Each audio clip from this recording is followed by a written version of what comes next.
Hey everybody, this is Chris K, and you're listening to the Productive Parks 5-Minute Podcast, the show for busy people looking to change the game in the parks and recreation field.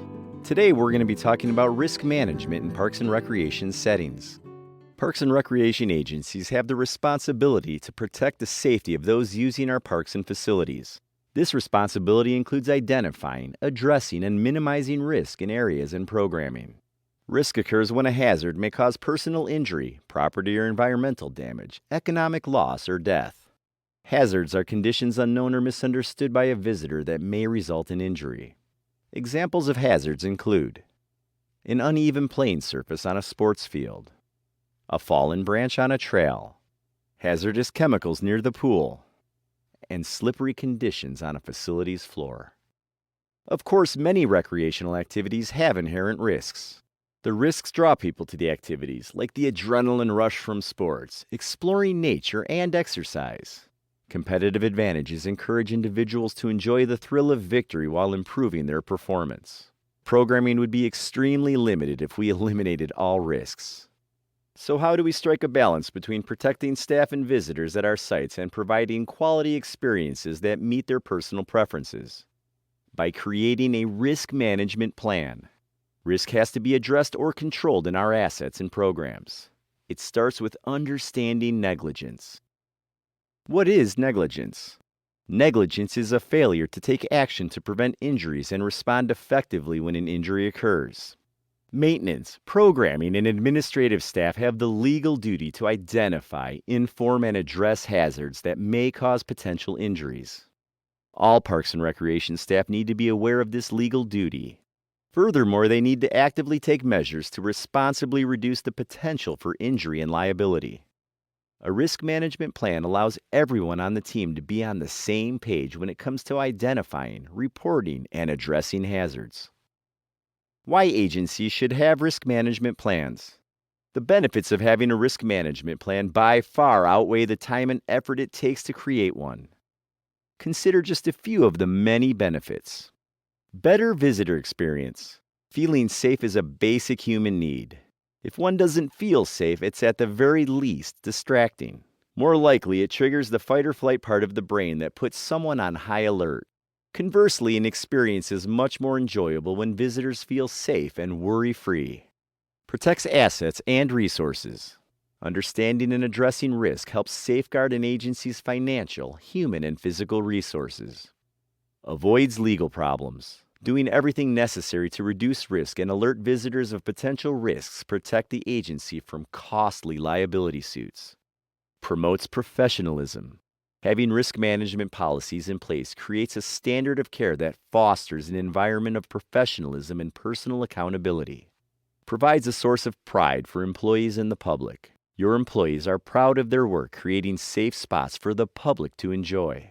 The public is proud to make these spots the backdrop of their memories. Phases of risk management. A risk management plan typically has 3 phases. Completing each of the 3 phases allows for the most comprehensive approach to ensuring safety. Phase 1, risk identification. Reducing risk starts with identifying any hazards that may result in losses due to injury, litigation, or program disruptions. Staff with a deep understanding of risk management can identify hazards before a loss or injury occurs.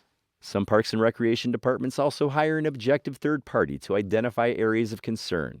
Their fresh eyes can spot risks that may get overlooked by regular staff.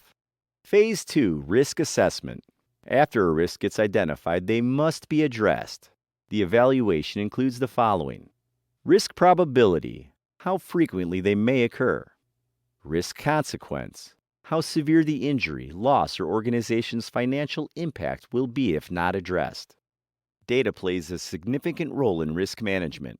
An agency should review previous records, expert opinions, and nationally available data from OSHA and the U.S. Consumer Product Safety Commission to help assess risks. As with identifying risks, a third party may be an excellent resource to assess risks objectively. Phase 3, creating a risk management plan. Information from the first 2 phases creates the foundation for Phase 3. This phase addresses 3 elements: addressing issues, adopting and facilitating changes to reduce hazards at assets and programs. creating policies and procedures, setting a standard for all staff to recognize and manage risks, monitoring performance, developing a risk management information system so records are readily available to review progress and in case of lawsuits. The maintenance department's role in risk management. The maintenance team plays a crucial role in managing risk. They are the eyes, ears, and voices of the parks and facilities they maintain. Establishing protocols and standards for identifying and addressing hazards is one of the first lines of defense in managing risk. Proper training allows the maintenance crew to accurately spot and report hazards and risks. Training should include the following: inspecting areas before and after public use, routine maintenance and repair tasks, equipment maintenance and repair, interacting with the public when a hazard is present, procedures for work orders, preventing future hazards, site-specific requirements for risk management. One helpful practice for maintenance crew is using checklists to perform daily or weekly inspections of parks, facilities, and playgrounds. Combining checklists with work order management allows any issues noticed to be addressed and documented more efficiently. Paper or digital records of inspections and work order tracking illustrate an agency's diligence in risk management. The process of risk management requires ongoing attention. As an agency evolves, so does its need to address risks. Once an effective risk management plan gets established, adapting to changes becomes easier.